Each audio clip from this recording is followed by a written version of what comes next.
I'm going to make a quick video to kind of explain how to change the wire on our Millermatic 252s. There's two times we might need to change the wire, and one is, of course, we run out, and the other one is we want to swap over to another wire type. I'll explain both of those as I go. But in the case of running out of wire, then my wire would be already separated inside here. It would be, actually run down to right about there. We're going to go ahead and swap the wire out. I'm just going to demonstrate taking it off and putting it back on. So one of the first things I've got to do is get the wire that's in the liner back onto the roll. Or I could just pop this open, cut it right here, secure this back on the spool, and pull the wire out the end of the gun. To save the wire, I'm going to go ahead and cut the wire off on the end because there'll be a small ball on the end of it.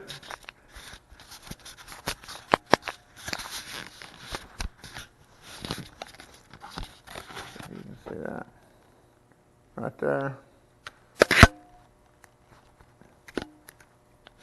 Cut that off. That should pull back through the gun pretty easy.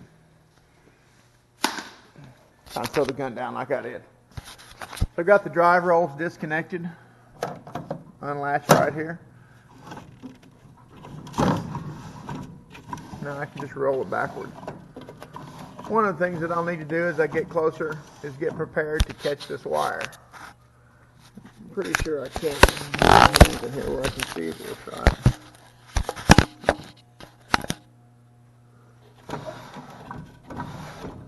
So I'll just kind of hold on to it there.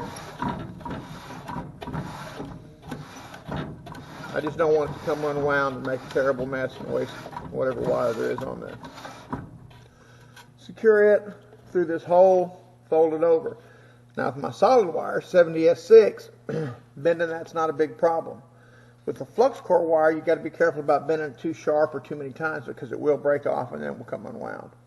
So to remove the spool of wire that's on there, I'll press these two knobs in, pull that out. Now I'll take the spool of wire off. We'll go ahead and go through the process. As a matter of fact, I'll go ahead and swap it over to flux core. So for flux core wire, I use a different kind of drive rolls. You notice there's some little ridges in there. So those ridges actually help grip the wire a little bit better so you don't have to put as much pressure on it. To change my drive rolls out, I'll turn these plastic knobs until they line up right there. Now I can just take the drive rolls, slide them off. Sometimes you might have to turn this just a little bit to get it to clear the drive roll. Make sure you fasten this back though, very important. So I've got my old drive rolls off. I'm going to put my new drive rolls on. These are 0.45 diameter flux core wire drive rolls. When I put these on, slide them in, turn that knob to secure them.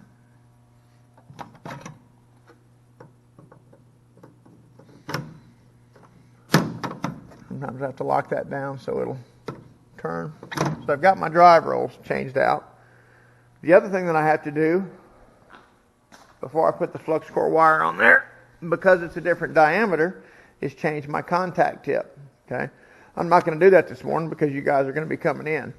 So I'm not going to actually fully change it over to the flux core wire. But a couple things to note, the flux core wire looks different than the regular carbon steel solid wire, ER70S6. The flux core wire that we use is E71T1. If you'll notice, it is not copper coated. However, that is not the best way to tell what type of wire you're using. The best thing to do is to look for the AWS classification. If I look on this label right here, read these letters down, numbers and words and everything down here, E71T1C HB, E71T1M. So E71T1 is the main AWS classification for the flux core wire we use. Again, I'm not going to put this on. This is also 0.45 diameter. That's why I have to change the contact tip. So to put my new roll of wire back on, we'll go ahead and swap these back over.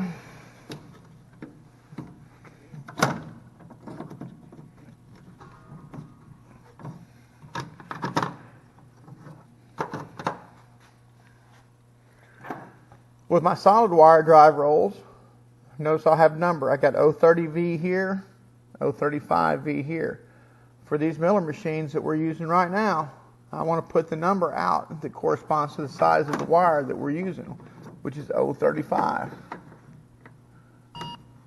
So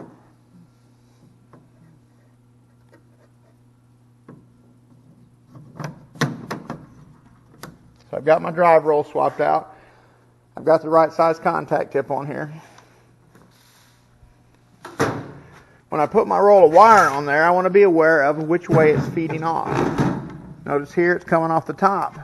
If I put the roll on like this, it'll be coming off the bottom. Don't want that. For this specific wire feeder, it feeds over the top. Now, there are exceptions to that on different wire feeders. If you notice over here on this machine, that wire feeds under the bottom. Make sure that you get it on there the right way. We want it to feed over the top. Another thing, if you notice, there's a small nipple right here. That has to go in the hole that's right here. That serves as a brake for when you let go of the trigger, it keeps the roll from continuing to run. So we'll just line that up, put it on, good to go. Push both of those in, slip that on. Next thing I've got to do is take that wire and feed it back through. So I'm going to try to put the camera up here where we can see kind of. Don't have a cameraman this morning.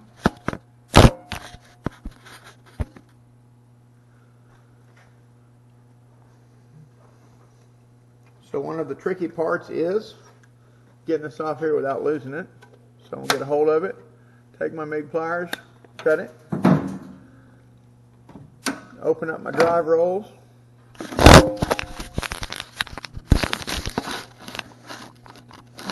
Maybe you can see that a little bit. Feed this in.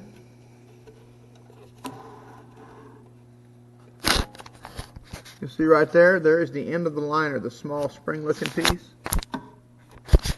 I want to try to feed that through there. It can be difficult, especially one hand holding the camera. There we go. I've got it started in there. Another thing that I can do sometimes is actually have the drive rolls closed. I've got the wire loose here now. Sometimes I can feed it in, turn the machine on.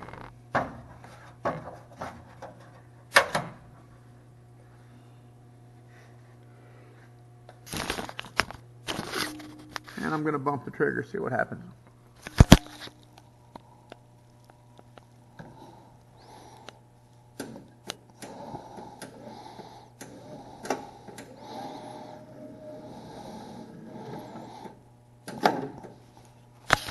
You'll notice the wire missed the liner, so that's not going to work.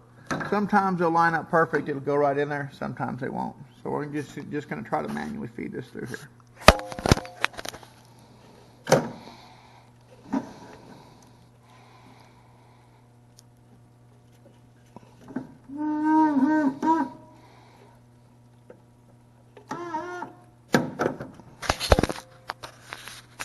I've got it started in the liner.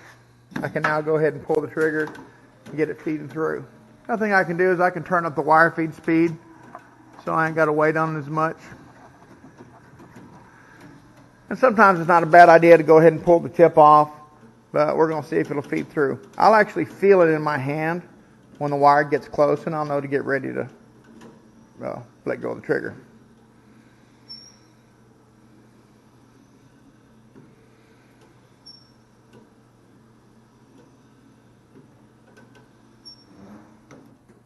There it is. I can feel it. There it is. So that's the process for changing the wire. Now, for the first few times when you have to do it, I don't expect you to do it by yourself, but I want you to be familiar with the process. Some of the key things to remember are if you're changing the wire diameter, you have to change the contact tip. You have to change the drive rolls. Also, if you're changing the wire type from flux core to solid, you've got to change the drive rolls and possibly the contact tip. For our processes in here, we use 035 solid wire 70S6, and we use 045 flux core wire E71T1. The reason that these drive rolls have got grooves in them is because if you have this drive roll pressure too tight, which is adjusted right here, it will crush the tubular wire, the 71T1, and make it out of round. Makes it difficult to feed. Okay. Other things, there are some types of flux core wire where you swap the polarity. Right now, our electrode is positive. You'll see the positive terminal right here. That's attached to the wire feeder. That means my wire, my electrode, is on the positive side. This is the negative terminal. Some flux core wires that are what's called self-shielded will run with a DC with the electrode negative. It kind of talks about all that right up here on this thing. Another thing to remember about your settings, ballpark, the chart that's in here. Remember what wire you're using, what gas, what diameter, what thickness, and you can find your ballpark settings. Hopefully that helps a little bit.